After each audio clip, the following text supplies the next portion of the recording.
శ్రీ గురుభ్యో నమ. నమశివాయ చ నమశివాయ. సత్సంగ పరివారానికి సాదరాహ్వానం. జగద్గురువులు శ్రీ శ్రీ ఆదిశంకరాచార్య విరచిత శివానంద లహరి స్తోత్రంలోని 11వ శ్లోకం సూక్ష్మ వివరణ. గం గణపతయే నమః.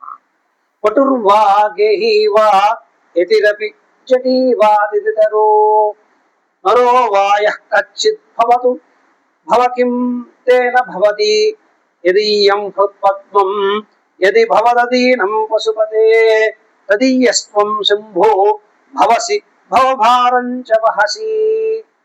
నమశివాయ చ నమశివాయ. చిత్తము ఈశ్వరాయుక్తము కానప్పుడు ఆశ్రమ ధర్మములు ఫలశూన్యమని ఆచార్యులు వారు ఈ శ్లోకం ద్వారా తెలియజేస్తున్నారు.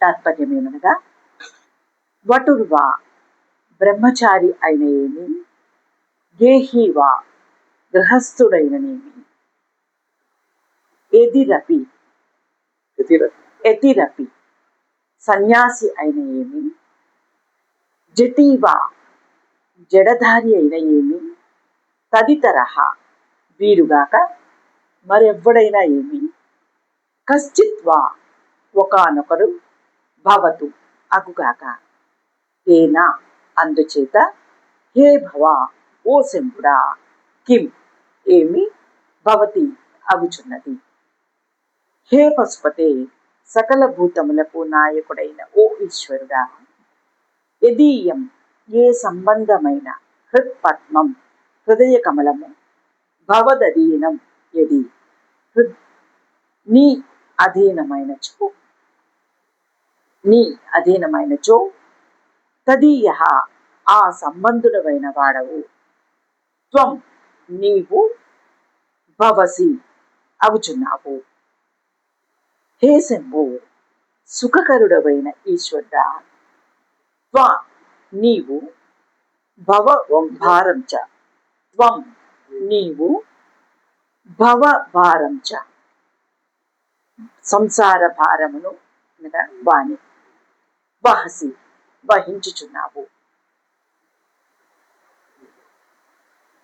భావం ఏమనగా, ఏ ఏ వర్ణముల యందును ఏ ఆశ్రమమందును ఎన్నెన్ని జడలు పెంచుకునను, ఎంత వాడైనా సరే ఈశ్వర భక్తి లేనిదే లాభము ఇంతయు లేదు. హృదయ పద్మమునందు నిన్ను ధ్యానించుచు మనస్సు నీయందు అర్పించి భజించువానిని సంబంధివై వాని భారమంతయు నీపై వేసుకుని కాపాడదువు. ఈశ్వరార్పణమైన చిత్తండునగువాడు చతుర్విధ పురుషార్థములను పొంది జనన మరణ ప్రవాహము నుండి తొలగిపోవునని ఆచార్యులు వారు తెలియజేస్తున్నారు. విశ్వేశ్వర శంకర, మానవుడు నిష్ఠతో బ్రహ్మచర్యాశ్రమంలోని ఎన్నో శ్రమలు వచ్చి నియమాలు పాటించి విద్యా వినయశీల సంపన్నుడైన సర్వేశ్వర గృహాశ్రమంలో అనేక కర్మలు, కర్తవ్యాలు, యజ్ఞయాగాలు, దానాలు, ధర్మాలు చేసి పేరుగల వారైన కైలాసవాస వానప్రస్థుడై పరమ నిష్ఠాగరిష్ఠుడై కేవలం కైవల్యకాంక్షి అయిన త్రినేత్ర సన్యాసి, అనేక యోగ విద్యా రహస్యములు ఎరిగిన పండితుడైన మహాదేవ, మన పద్మం నీకు సమర్పించి శరణాగతి కోరుకోగల భక్తి కలవాడైతే ముక్తికి యోగ్యుడు అవుతాడు, లేకున్నా భుక్తికి మాత్రమే యోగ్యుడు కాగలడు. ఈ పరమరహస్యం తెలియకపోతే బ్రహ్మచర్యం, గృహశాస్త్రము, వానప్రస్థం, సన్యాసత్వం ఇలా ఏ ఆశ్రమ నియమాలు స్వీకరించినా కేవలం శ్రమ మాత్రమే మిగులు, అనగా దైవీ సంబంధం ఏర్పడదని అర్థం. ఈశ్వరోపాసన కంటే భిన్నమైన పంచాగ్ని విద్య, అశ్వమేధ, దృఢ బ్రహ్మచర్యం మొదలైనవి పాటించిన వారికి బ్రహ్మలోక ప్రాప్తి కలుగును అనేది నిజమే. కానీ వారికి పునర్భవం తప్పదు.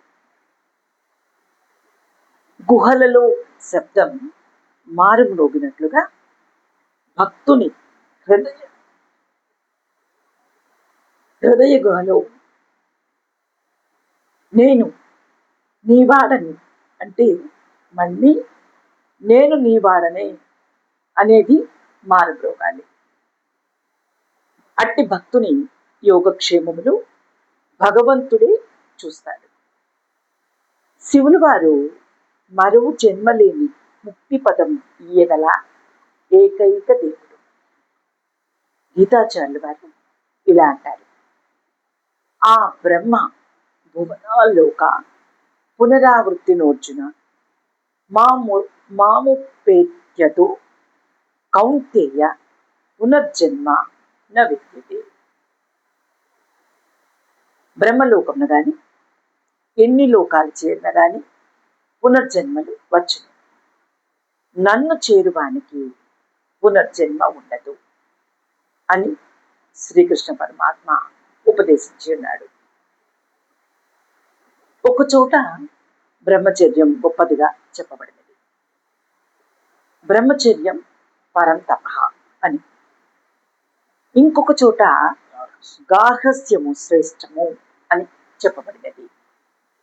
యథా మాతర మాశ్రిత్య సర్వే జీవంతి జంతవః తదా గృహస్థ మాశ్రిత్య సర్వే జీవంతి జంతవః.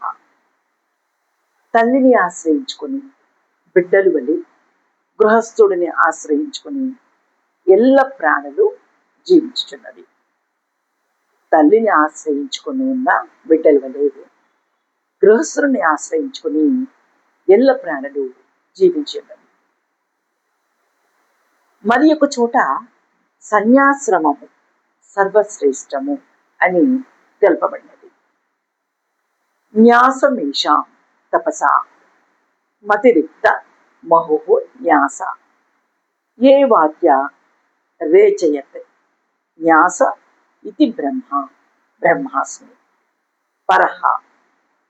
బ్రహ్మచర్యాశ్రమములు లేదా ఆయా ఆశ్రమస్థులు భగవత్ ప్రేమ కలవారు అయితేనే కృతార్థులు అవుతారు, లేనిచో లేదు. జనన మరణాదుల మధ్య ఉండే మానవ జన్మ 4 ఆశ్రమములుగా విభజించబడినది. ఈ 4 ఆశ్రమముల్లో ఏ ఒక్క ఆశ్రమంలో ఉన్నా లేదా అన్ని ఆశ్రమములు స్వీకరించిన అనన్యా చింతయంతో మాం ఏ జనా పర్యుపాసతే తేషాం నిత్యాభియుక్తానాం యోగక్షేమం వహామ్యహం. భగవంతుడు మానవులకు చాలా సూక్ష్మ రూపంగా తన వద్దకు చేరుకోవటానికి సులభోపాయం చెప్పారు. సూక్ష్మంగా చాలా మానవుడు భగవంతుడు మానవులకు చాలా సూక్ష్మంగా తన వద్దకు చేరుకోవడానికి సులభోపాయం చెప్పారు. ఏ భక్తుడైతే నిరంతరం నన్నే తలుస్తాడో అతనిని యొక్క యోగక్షేమములు నిరంతరం నేను చూస్తాను అని అభయం ఇచ్చారు. వాగర్ధాభిసంపృక్తో వాగర్ధ ప్రతిపత్తయే జగతః పితరం వందే పార్వతీ పరమేశ్వరో యదక్షరపద భ్రష్టం మాత్రాహీనం తు యద్భవేత్ తత్సర్వం క్షమ్యతాం దేవ నారాయణ నమోస్తుతే. కాయేన వాచా మనసేంద్రియే వా బుద్ధ్యాత్మా వాక్ ప్రకృతే స్వభావాత్ కరోమి యత్ సకలం పరస్మై నారాయణాయేతి సమర్పయామి. ఓం తత్సత్ బ్రహ్మార్పణమస్తు. ఇది ఈ శ్లోకం యొక్క సూక్ష్మ వివరణ. ఆ పార్వతీ పరమేశ్వరుల అనుగ్రహం మనందరి మీద కలుగుగాక. నమః శివాయ చ నమః శివాయ.